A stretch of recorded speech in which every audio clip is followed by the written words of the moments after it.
Olá, amigo, tudo bem? Meu nome é Professor Wander e vamos a mais uma aula do nosso curso básico de eletrônica. Olá, caro amigo, tudo bem? Aqui é o Professor Wander e vamos a uma aula do nosso curso básico de eletrônica.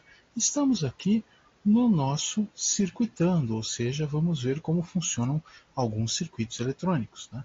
Hoje trazemos aqui amplificador classe D. Né? Então nós temos lá uma aula sobre amplificadores. Né? Nessa aula sobre amplificadores, aula 23, este link aqui está na descrição do vídeo, né, onde nós falamos lá dos tipos de amplificadores que existem, classe A, A, B, C e D. Então o que acontece? O amplificador classe D é o que tem maior eficiência, se aproximando muito de 100%, né, e ele é um amplificador diferente, por quê? Porque ele não trabalha com sinais analógicos na saída, ele trabalha com sinais digitais, ele trabalha com sinais entre 0 e 1, que aumenta muito a eficiência.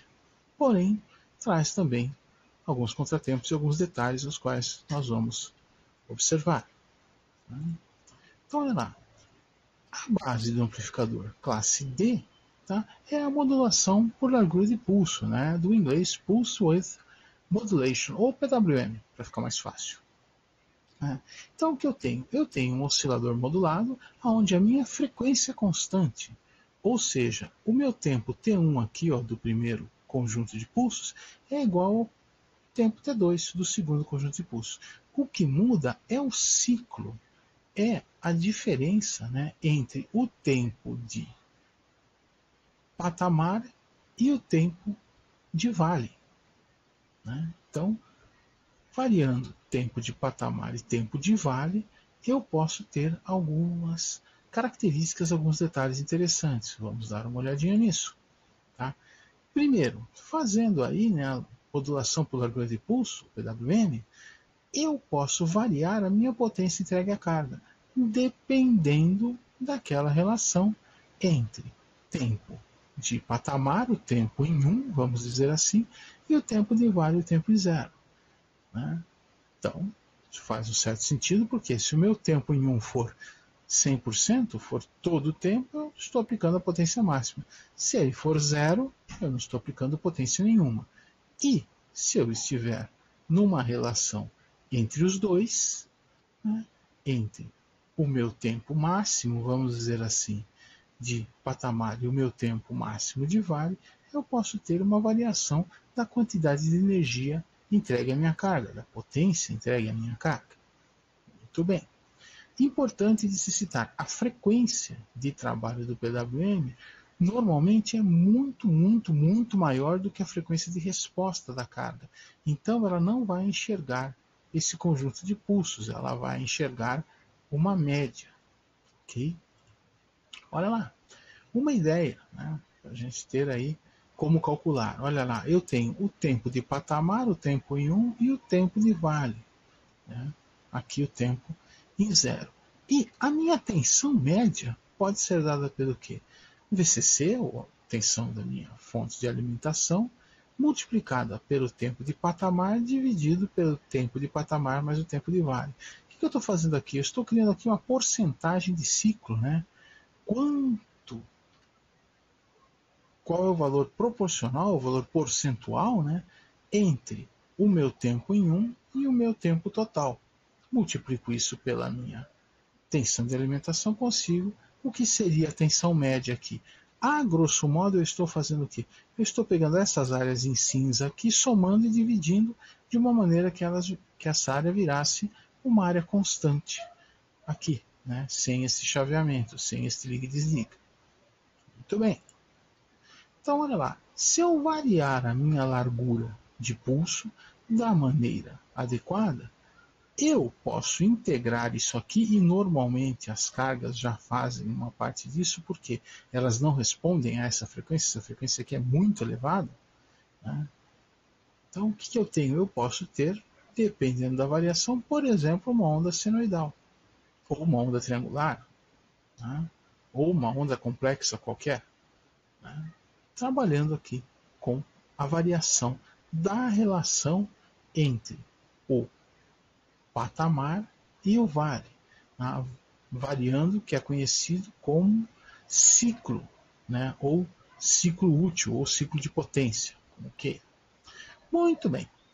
Então, se nós observarmos aqui, qual que é a ideia desse tipo de amplificador? Eu tenho lá uma fonte que vai me gerar, por exemplo, uma onda triangular, comparada com a minha fonte de sinal, e a minha saída aqui vai ter o quê? Vai ter a largura de pulso variada, dependendo da minha fonte de sinal de entrada, numa frequência que é dada pela minha onda triangular, por exemplo. Lembrando, esta frequência aqui da onda triangular é muito, muito, muito mais alta do que a máxima frequência de entrada aqui. Tá? Então, o que eu vou ter na saída? Eu vou ter um pulso, né? Uma série de zeros e uns. Coloco aqui, no caso, estão sendo usados transistores tipo XFET, né? Transistores FET de alta potência, mas pode ser feito com transistor bipolar também, o que vai ser o nosso caso. Vamos ver isso daqui a pouco. Passo isso por um filtro para tirar, tá? Para ajudar a fazer essa integração, para tirar essa constante de alta frequência, né? E entrego na minha carga apenas o que eu desejo teoricamente. Então, eu vou ver o sinal aonde? Aqui, e vou ver o sinal sobre a minha carga. Olha lá. PWM e o meu sinal reintegrado aqui na saída. Muito bem. Então, vamos dar uma olhadinha em como isso pode ser feito. Eu tenho aqui uma proposta do circuito, né? Nós vamos ver as partes desse circuito aqui, as mais importantes em detalhes, né? Então, olha lá, tenho aqui um oscilador que me permite operar numa frequência em que o resto do circuito responda menos o alto-falante aqui na frente, né? Então, o alto-falante não responde a essa frequência aqui, já é a primeira etapa, o primeiro detalhe aí para que um amplificador chaveado funcione. Tá? Depois tenho aqui um diferenciador, porque eu preciso, no nosso caso, de um pulso muito pequenininho para excitar aqui, né, o estágio à frente. Tem um amplificador de entrada, um amplificador de áudio comum, né, devidamente trabalhado aqui para se ter um sinal de áudio aplicado corretamente aqui no pino 5 do meu oscilador monestável. Um oscilador monestável feito com 555. Tá? Uma maneira um pouco diferente de fazer aí o amplificador, mas funciona bem. Tá? Vamos ver isso já já. Tenho aqui uma fonte de corrente constante. Né? Para que a fonte de corrente constante? Nós vamos ver que é para a carga desse capacitor ser uma reta, né? Ser algo linear, não ser algo exponencial, o que seria o normal da carga do capacitor. Tenho aqui um conjunto de inversores, né? Aproveitando as outras portas do CI aqui, tá? Para me permitir o quê? Me permitir que eu tenha uma saída PWM e uma saída PWM barrada, ou uma saída PWM e uma saída PWM barrada, para ter a saída em ponte. A gente já vai ver esse detalhe de saída em ponte. Né? Tenho aqui a saída em ponte, o conjunto de transistores, notem transistores bipolares, não apliquei aqui FET, usei transistores bipolares, né? Esse amplificador aqui não é de uma potência tão elevada assim. Né? E finalmente o filtro, né? Aqui o conjunto L1 C7R10 fazendo o meu filtro e o alto-falante. Né? Então o alto-falante já não responde à frequência que está sendo aplicada. Eu ainda aplico um filtro para diminuir ainda mais a intensidade do sinal que chega aqui no meu alto-falante. Então, primeira coisa, vamos ver aqui o meu oscilador, um oscilador simples, né? Feito lá com o 40-106, né? O 40-106 tem 6 inversores time trigger, né? Então eu tenho o quê? Como é um circuito inversor e tem uma certa esterese de reconhecimento de sinal na entrada, quando a saída está em 1, né? O capacitor está carregando, né? Porém a entrada ainda reconhece 0, até um certo ponto onde a entrada reconhece 1. Quando a entrada reconhece 1, é um inversor, a saída vem para 0. Então, o meu capacitor se descarrega através do resistor R, né? Porém, a minha entrada leva uma certa tensão, né? Tem que haver uma certa queda de tensão para reconhecer o 0. E assim eu fico trabalhando com uns e zeros aqui, o que me dá o quê? Me dá uma forma de onda quadrada a saída, né? Este circuito tem a vantagem de ter uma boa linearidade, uma boa relação entre vale e patamar, né, um bom ciclo de operação aqui, em torno de 50%, né, e somando os dois sinais, eu tenho a entrada, né, e a saída do meu circuito. Então eu já tenho aqui um gerador de uma frequência constante, um certo valor que eu desejo. Muito bem.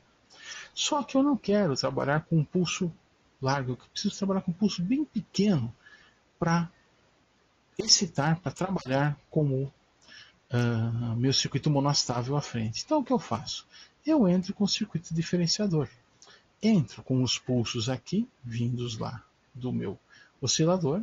Aqui eu tenho um RC que me permite o quê? Eu vou ter apenas aqui um pulsinho, bem pequeno, tá?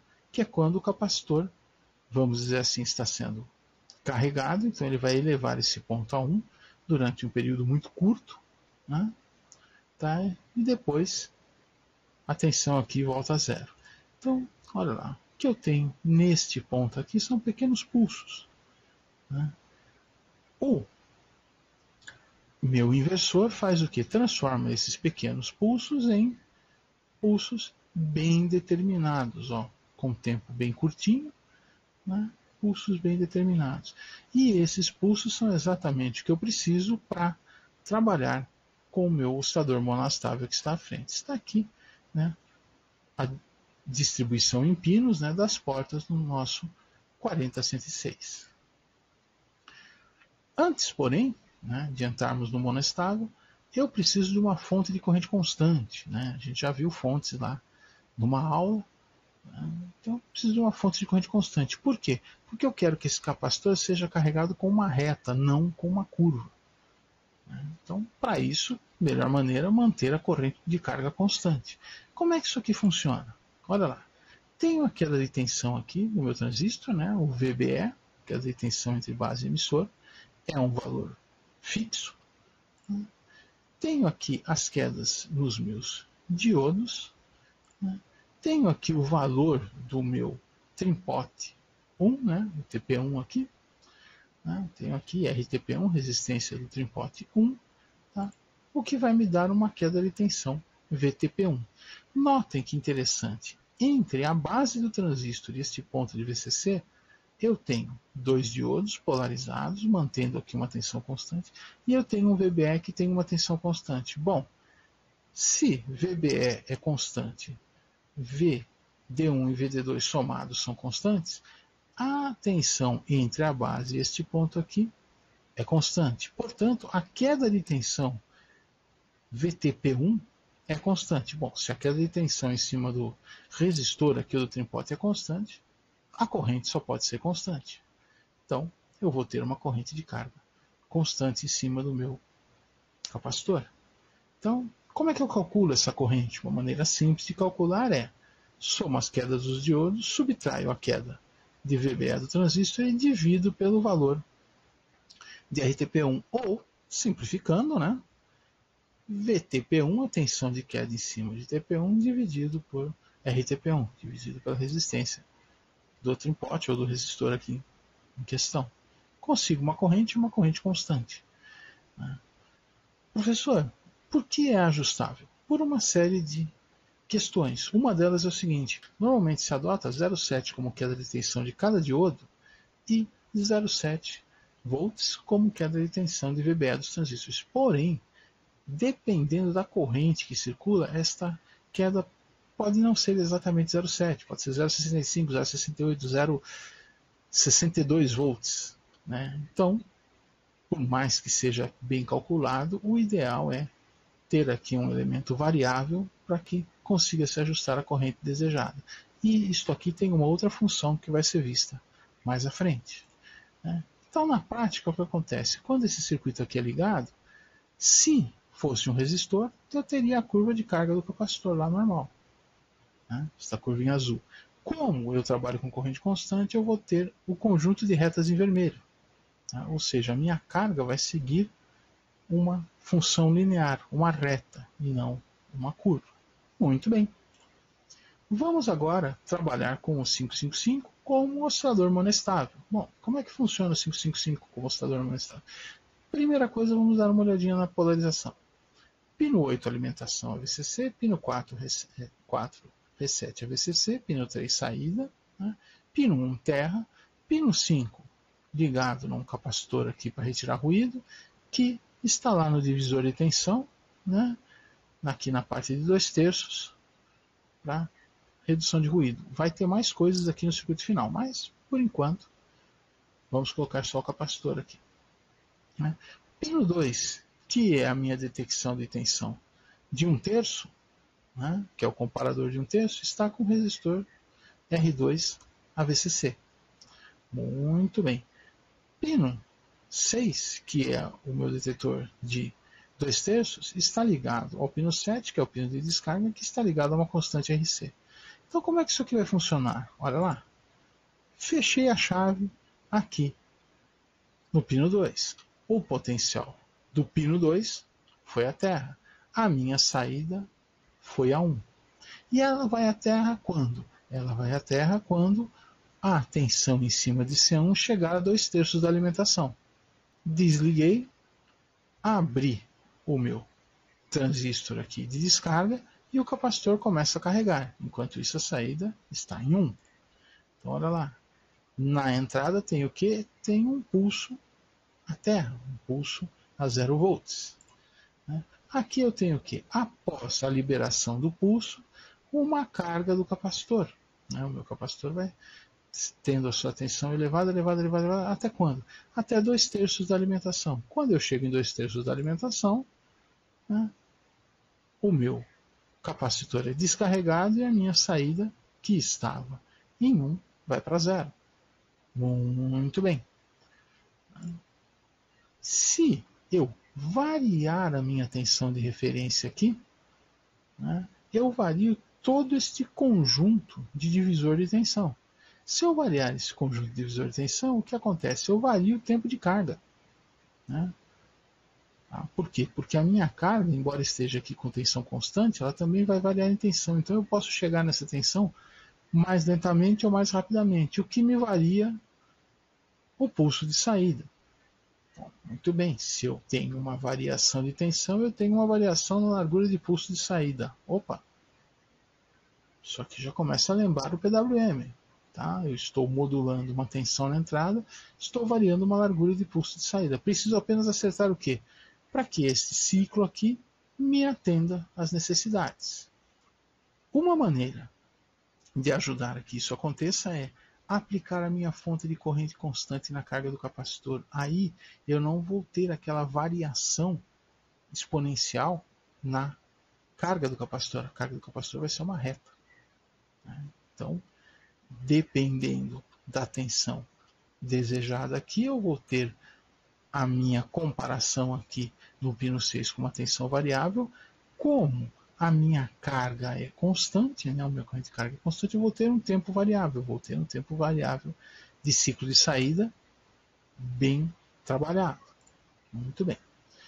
Vamos agora falar um pouquinho da saída. Vamos começar com uma saída de um amplificador analógico. Então eu tenho o quê? 2 transistores, resistores de emissor para equalização de tensão, um transistor que vai fazer aqui o ajuste da tensão entre as bases, para que eu não tenha efeito de crossover, para que eu não tenha uma parte onde um transistor não conduza e o outro também não, então eu tenho uma zona morta entre tensões próximas ao 0 volts.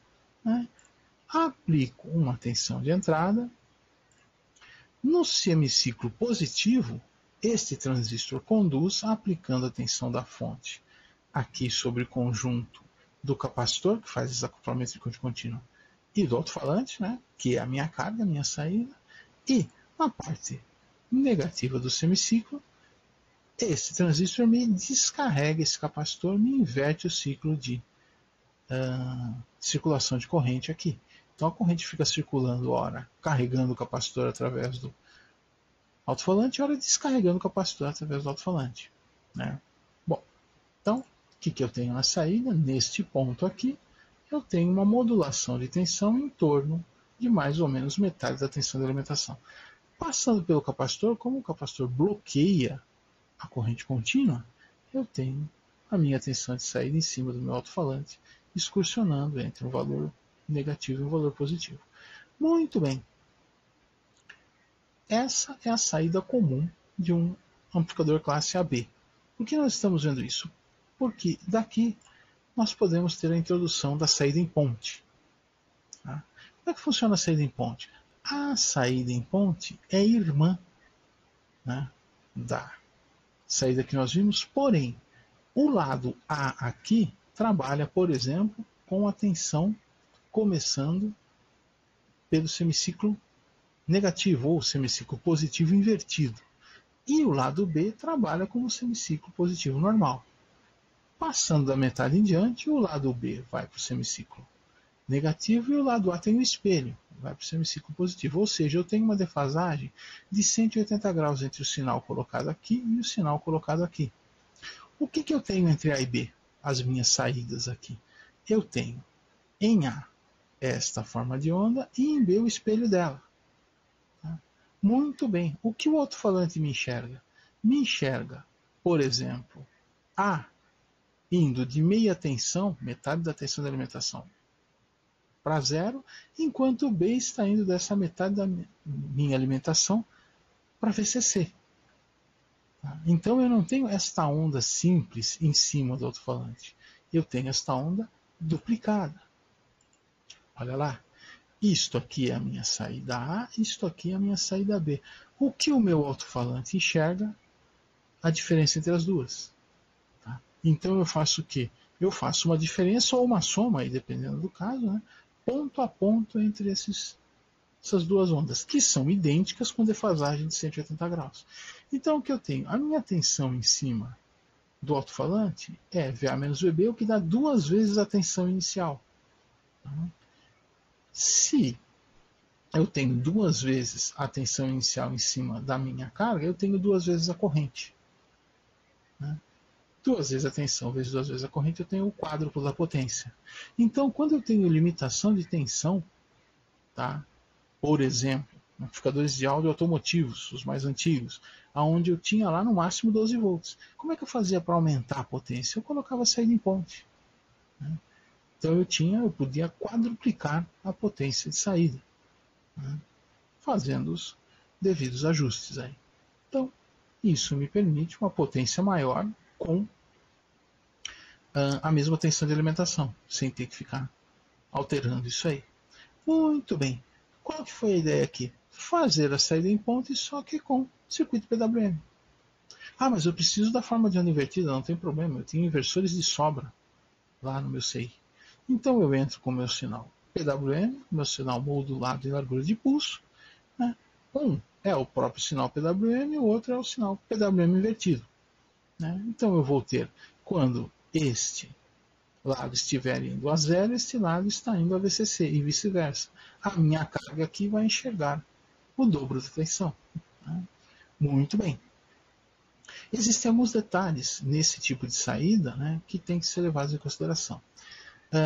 Os sistemas PWM, quando trabalham com frequências razoavelmente baixas, vamos dizer assim, frequências de chaveamento 50 kHz, 60, 100 kHz, não sofrem tanto o problema de crossover, vamos dizer assim, de um curto que pode haver aqui, neste ponto, entre positivo e negativo, porque você tem um atraso natural no chaveamento dos transistores, e se usa transistores, tá, vamos dizer assim, mais lentos, transistores de uso geral, transistores de potência de uso geral. Então o que acontece? Quando eu despolarizo um transistor e polarizo o outro, né, quando eu desligo um transistor e ligo o outro, se eu tiver um tempo de atraso no desligar de um e o outro ligar rapidamente, eu tenho um curto na fonte. Esse detalhe é importante ser levado em consideração. Mas como os transistores normais que se encontram no mercado não são transistores de chaveamento de alta velocidade, né, tem limite de operação, especialmente transistores de potência aí 2, 3, 5 MHz, tudo bem. O atraso, tá, na condução de um transistor, tá, compensa o atraso no corte do outro. Então eu não tenho esse efeito. Porém, se eu usar transistores de alta velocidade, eu tenho um problema. Se eu fizer um sistema PWM para trabalhar, por exemplo, com 1 MHz, de frequência base, eu vou ter que usar transistores que tenham uma resposta maior. E aí eu posso ter esses pequenos curtos acontecendo aqui durante períodos muito curtos. Aí eu tenho que fazer todo um trabalho de atraso, né, na excitação de entrada aqui, na tensão de base. Normalmente, para frequências baixas, como nós vamos trabalhar, baixas em termos, né, abaixo de 100 kHz, não tem problema nenhum. Tá? Então eu aplico o sinal PWM aqui, tá? Tenho uma saída menos PWM e uma saída PWM. Notem, elas são invertidas, né? Quando aqui está em 1, a minha saída PWM está em 1 e a minha saída menos PWM está em 0. Tá? Então eu dobro a minha aplicação de energia na minha carga. Não é? Outra coisa, falando lá sobre o filtro. O alto-falante já não responde normalmente à frequência que nós vamos trabalhar. Nós vamos trabalhar a frequência bastante elevada aqui. Mas para garantir isso e para fazer uma entrega melhor de energia, fazemos o quê? Um conjunto entre um indutor, no caso aqui o L1, e um resistor e um capacitor para fazer o quê? Desviar uma parte da alta frequência para cá e aumentar a impedância da passagem dessa alta frequência aqui. Então eu já diminuo, né, a chegada dessa alta frequência no meu alto-falante. Tá? Como ele já não responde bem a essa alta frequência, ela vai se tornar inaudível. Detalhe, nós vamos trabalhar com o nosso amplificador em torno de 52 kHz, é a frequência base. Né? Este filtro aqui, devidamente ensaiado, nos dá uma atenuação de 36 dB, né, nessa frequência de 52 kHz. Então, o que acontece? 36 dB equivale mais ou menos a eu entrar com 100 e sair com 1,2, 1,5. Tá? Então dá uma atenuação aí na ordem de 70 vezes. Né? Se você pensar numa escala linear. 36 dB. É uma atenuação bastante elevada. Tá? Já dito que o alto-falante também não responde bem a essa frequência. Praticamente eu não vou ter nenhuma sobra de 52 kHz no alto-falante. E se tiver, lembrando, a nossa audição responde só até 20 kHz. Então nós não vamos ouvir isso aqui de jeito nenhum. Tá? Por quê? Tem o filtro, o alto-falante não responde, e se responder, o nosso ouvido não responde. Então está aqui o meu circuito. Tá? Vou ver as formas de onda onde? Vou ver as formas de onda aqui, em cima do capacitor, né, onde eu tenho a parte de descarga e o sensor, né, de 2/3 da minha tensão de controle, não é mais VCC, é uma tensão de controle aqui, no pino 5, e aqui na saída. Coloco o osciloscópio aqui e faço o quê? Vario esse tripote aqui ou vario a tensão aplicada aqui no pino 5. Tá? No momento inicial, partindo de 0, olha lá, o que eu tenho? Eu tenho aproximadamente igual, aqui existe uma pequena diferença, mas aproximadamente igual, a gente já vai ver isso, o tempo de vale e de patamar. Então, o que a minha carga está enxergando? 0. Eu estou tendo cancelamento lá, eu não enxergo tensão nenhuma na minha carga. Tá? A metade positiva se cancela com a metade negativa, eu não estou entregando energia nenhuma à minha carga. Tá? Se eu variar a minha tensão de modulação, a minha tensão de entrada, o meu tempo de patamar fica maior do que o tempo de vale. Então, eu vou enxergar uma certa tensão na minha carga. E se eu inverter, né, inverto lá a minha tensão de modulação, tá, eu tenho um tempo de patamar bem menor do que o tempo de vale. Então eu vou ter uma tensão menor, enxergo para a minha carga. Isso aqui feito dinamicamente me permite amplificar o áudio. Então está aqui o circuito com os componentes, né, os valores. Tá? Ensaiei esse circuito, montei, funciona bem. Tá? Trabalhei com ele aí, deixei ele funcionando algumas horas para ver se havia algum desvio, tudo. Existe um pequeno detalhe. Né?